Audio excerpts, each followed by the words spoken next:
5 men is a juicy opportunity. 1 man's a waste of ammo. Although this quote is from Saving Private Ryan, it's absolutely true to reality on the battlefield. And this Ukrainian soldier managed to survive both, because of and despite this principle. He took a risk and revealed his Ukrainian ID to the unknown drone. In a moment, Bradley and his team of rescuers rushed to break through and evacuate him, risking all their lives for the sake of 1 soldier. An even more dangerous evacuation took place when one M2 Bradley was hit and the other drove directly onto the battlefield and successfully saved his comrades. Admit it, you must have iron balls to do that. After all, helping out comrades is another principle of war. We know the M2 Bradley to be, first of all, a tank killer. So, does the American IFV live up to its image in Ukraine? It's not that simple. The M2 Bradley has 2 ATGM BGM-71 TOW tube-launched, optically tracked, and wire-guided to fight tanks. Unlike the Javelin, this is a heavy anti-tank system. Therefore, its range is significantly higher, up to 2.3 miles.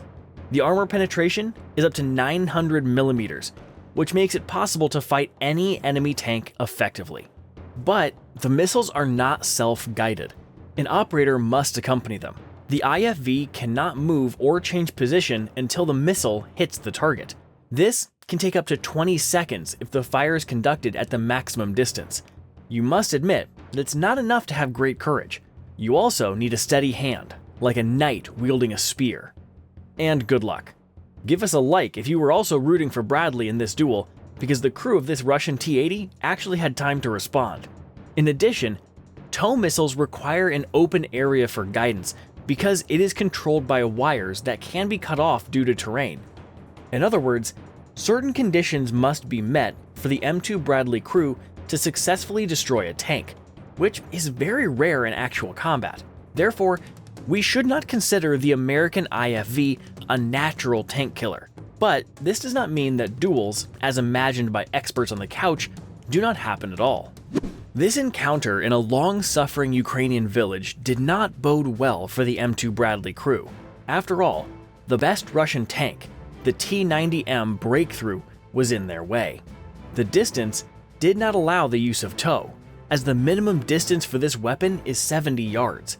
Here, it was less. And the standard M242 Bushmaster is powerless against tank armor. In addition, as the shooter himself, for whom it was his first battle, later said, the belt with armor-piercing ammunition jammed in the Bushmaster. So he continued to fire high-explosive fragmentation rounds, and it worked. Of course, the 25mm rounds did not pierce the armor, but they smashed the mounted sighting equipment. The crew of the Russian tank actually became blind, so they were unable to fire their gun at the Bradley, which was also maneuvering. In addition, the turret rotation mechanism was damaged by shrapnel and fire from high-explosive fragmentation rounds, and so the tank performed the St. Witt's dance. So what happened next? The footage is too sensitive. We won't show it. We'll only note that kamikaze drone operators finished their job successfully. Anyhow, the M2 Bradley is not a specialized tank killer, right? But what about its rather impressive statistics in Iraq? According to Army Captain and Armed Forces Commander Josh Killian, during Operation Desert Storm, Bradley IFVs actually destroyed more Iraqi armored vehicles than the crews of American M1 Abrams. However, these were not cowboy duels at a road crossing in the style of the Ukrainian Bradley crew. During Operation Desert Storm, the American M2s performed reconnaissance functions and continuously operated from ambush. Therefore, only 3 Bradleys were lost. But Josh Killian states that during Operation Iraqi Freedom, the M2 Bradley suffered more losses as its role changed from reconnaissance to infantry support. Most of the vehicles were hit by mines in one form or another due to the thin and vulnerable armor under the Bradley chassis. That is, the main missions for Bradley are reconnaissance, ambush, and infantry support. How does the American IFV cope with this in Ukraine? The fact that the M2 Bradley is now a success may come as a surprise. Most of the combat vehicles that were designed long before the war in Ukraine are completely unprotected from mines, artillery shells, and attacks from above. That is why, today, any IFV on the battlefield can become a coffin on wheels for soldiers. Yet this metaphor does not always apply to the American IFV. Here's why. Ukraine received the M2 Bradley A2 in the ODS version. Production of the A2 modification began in 1988. Thanks to a combination of materials and alloys, the Bradley received armor that protects against 30mm projectiles and resists RPGs. This armor is also effective against fragments of 155mm artillery projectiles. However, armor-piercing 125mm projectiles pierce the hull through. That's why Bradley shouldn't duel with tanks. The ODS version, Operation Desert Storm, came later. The Iraqi experience was taken into account on these IFVs. Instead of seats, benches appeared for the troops. Experience has shown that this is more convenient and faster for landing.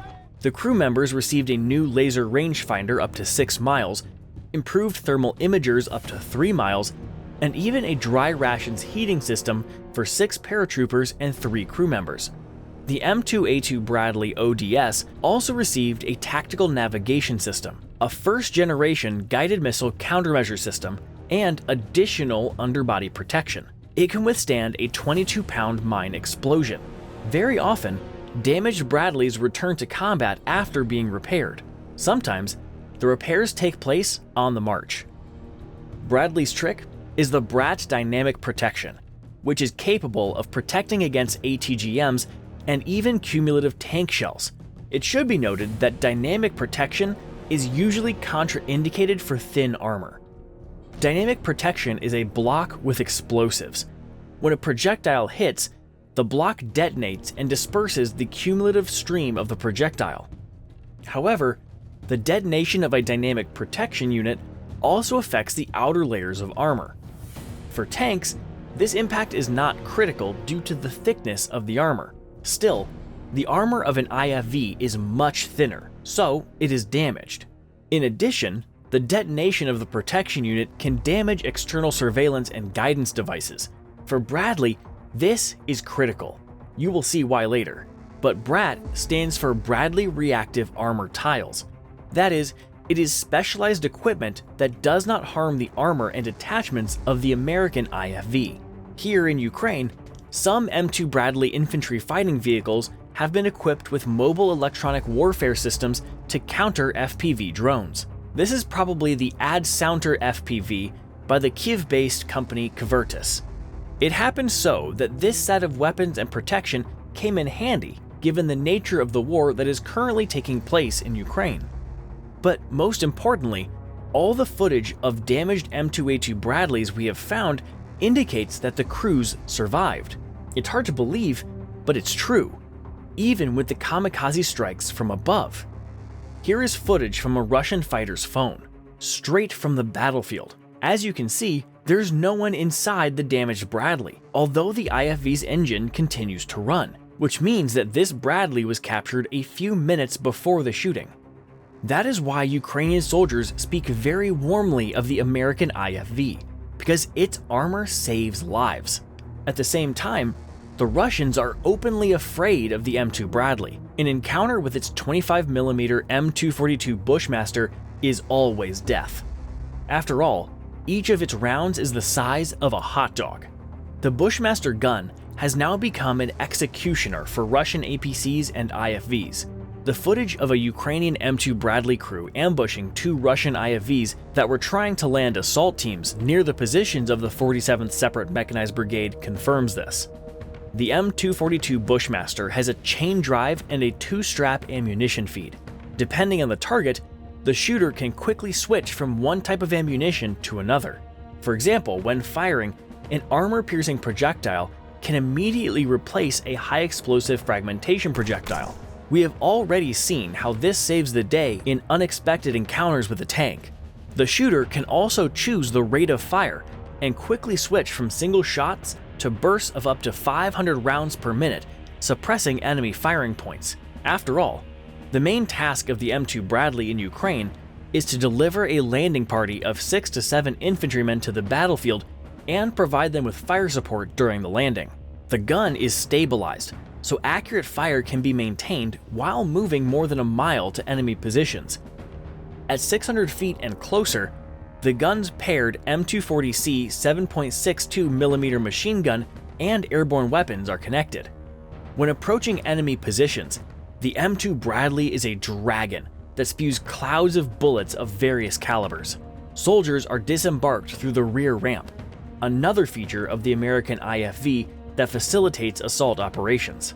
For example, the Russians must create stunts before getting to the ground. It is worth noting that the Ukrainian army also operates the same IFVs as the Russian army, including the modern IFV-3, which became trophies after the first counteroffensive in eastern Ukraine in 2022. It would be incorrect to compare an IFV-1 or IFV-2 with an M2 Bradley because these vehicles belong to different generations. However, the Russian IFV-3 was explicitly designed to combat Bradley.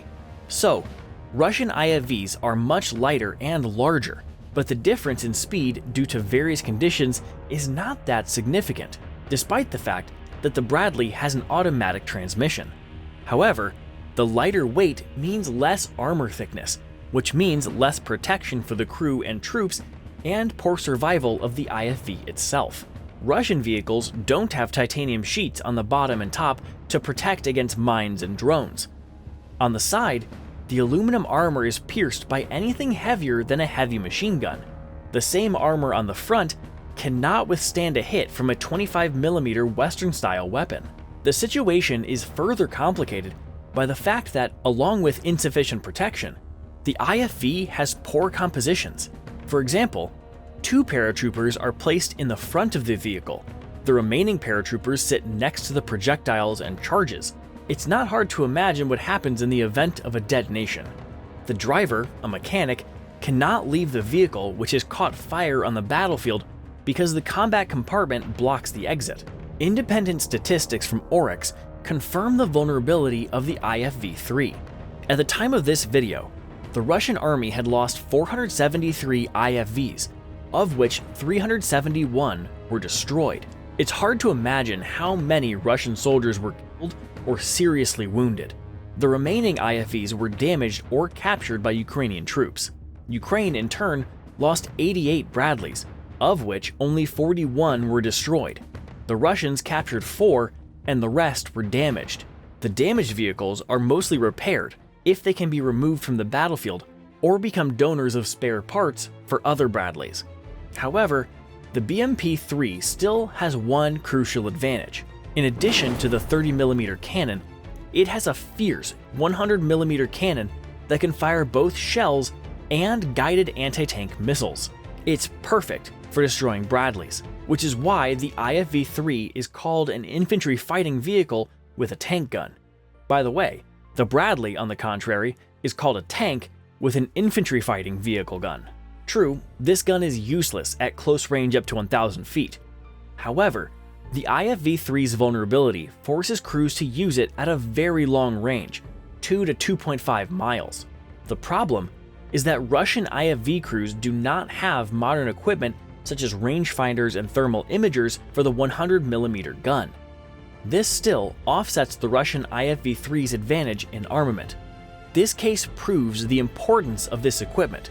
The Bradley of the 47th Brigade of the Armed Forces of Ukraine was the first to detect the Russian IFV-2, thanks to its high-quality thermal imaging devices. The Ukrainians opened fire with M792 high-explosive fragmentation shells.